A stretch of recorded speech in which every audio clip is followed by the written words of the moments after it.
I'm Marielle. And I'm Becca. And welcome to Wine Wednesdays. Hennessy on my lips, take a little sip, privacy on the door, I'ma make this shit grip. Icy. So today we're going to be talking about what each person pays for when it comes to planning a wedding. So we've got the bride's family, the groom's family, what the bride pays for, and what the groom pays for. So stay tuned. So starting off, we're going to talk about what the bride's family usually pays for. So first is the engagement party. Then the wedding dress and all the accessories, including the veil. If you decide to hire a wedding planner, they'll pay for that. All the wedding stationery, which are the save the dates, the invitations, and programs. Additionally, they will pay for your photographer and videographer. All pre-wedding parties, which would be bridal shower. Your ceremony and reception. The flowers and decor. Your wedding cake. And the morning after brunch. The groom's family usually pays for it, the honeymoon, The marriage license. the rehearsal dinner, The bride's bouquet, boutonnieres and corsages. transportation for all the groomsmen, DJ or band. and finally, the morning after brunch. So next we're going to talk about what the bride pays for. And starting off, we have the groom's wedding band.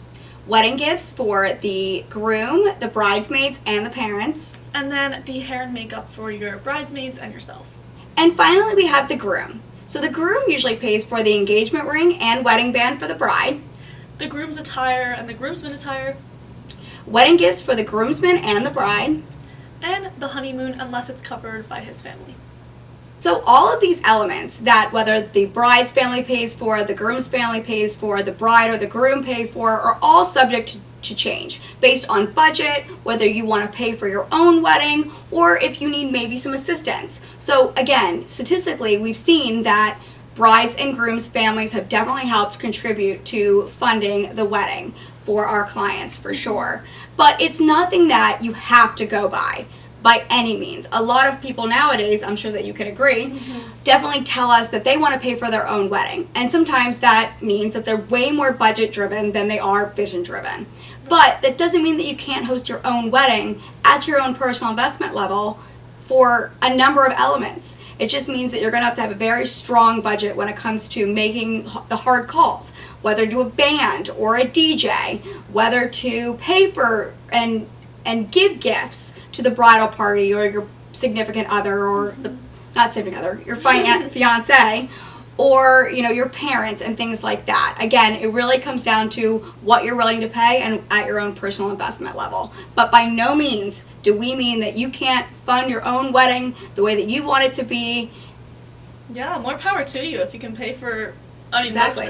That's the goal, is that you can pay for it all, and that also doesn't mean that your family has to pay for all this. Maybe they're not willing to or they can't. So little disclaimer of all the things that we're saying, definitely what we've seen with our brides, but also what we've seen statistically and through research, but every couple's different, and that's just the beauty of wedding planning. Yes. So Bex, honestly, do you think that your family is going to assist you with planning your wedding, or do you think that you're more of somebody who wants to take it on themselves? I know that, when you are going to get married, whenever that happens, the prices are going to be totally different for what things are. Yeah, so sure. Do you think that you're going to be more driven to pay it for it your tile yourself, maybe ask for a little bit of a phone your friend or parent type of scenario, or do you think that, you're going to go all parents? Yeah.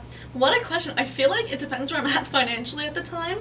Right now, couldn't pay for a wedding myself, but who knows? Maybe we'll make the bucks with our, who knows what's going to happen. Yeah, who does? But I think my sister kind of set the precedent, which is what most couples say. If someone's married before them, a sibling, that usually they kind of set the precedent for who's paying for what. Yeah, exactly. What about you? You're definitely going to want to pay for it all. I'm probably going to want to pay for it all, but realistically, being a wedding planner, and I'm sure you can attest to this, when you hear that a wedding planner is hosting a wedding, you're expecting to be invited to a one-of-a-kind of event. Yeah, it's the best wedding ever. Exactly. So I feel as though while I would like to be, behind this whole, feminism, paying for my own wedding myself, I feel like I'm going to need to get assistance from my family on certain things that, Agreed. but all the extra things that I'm not willing to budge on, then without a doubt I'll be paying for them. I'd like to say that I will be in the financial situation when it does happen for me to be able to say, I'm going to pay for it all myself. But again, I have to be realistic. I mean, I want to start a family shortly after, so that definitely will factor in. There's a lot of pressure on wedding planners and vendors specifically, even like a florist, for their wedding to be, you know, the best florals, the best wedding, so that we have that added pressure. Yeah, exactly, because they want it to be like a styled shoot. Yeah. But they know we do this setting. every time. And it also, it's kind of within us too, because we do weddings all the time. We like, when it's finally our turn, we want it to be the best. Oh yeah, absolutely. And we could be stuck in years of planning. Yes. We could be in that rut where, you know, the perfectionist rut. Yeah. We'll talk about more about that later on, how to beat that syndrome. But, you know, I guess it's all case-by-case basis. It is. And again, it's the future planning too. I mean, if it's not within your realm to host a crazy wedding with 250 guests, make it smaller. Yeah, no pressure. Do an intimate gathering. I mean, again, at the end of the day, everybody's here for one reason only, which is to celebrate, you know, the story that's already being written, which is your love story. So, again, keep it simple. If you want to pay for your wedding yourself, go for it. More power to you. We're all for it. Cheers to that. And again, we'll help you out with trying to choose what works within the budget, where you can make those DIY saves financially, and, you know, making those really hard calls where, you know, do you have this vendor because you really like that, or do you save, you know, money somewhere else to be able to afford X, Y, and Z? So we can definitely help you there. But again, by no means are we saying that you need to go through and contact mom and dad and they need to pay for all this stuff.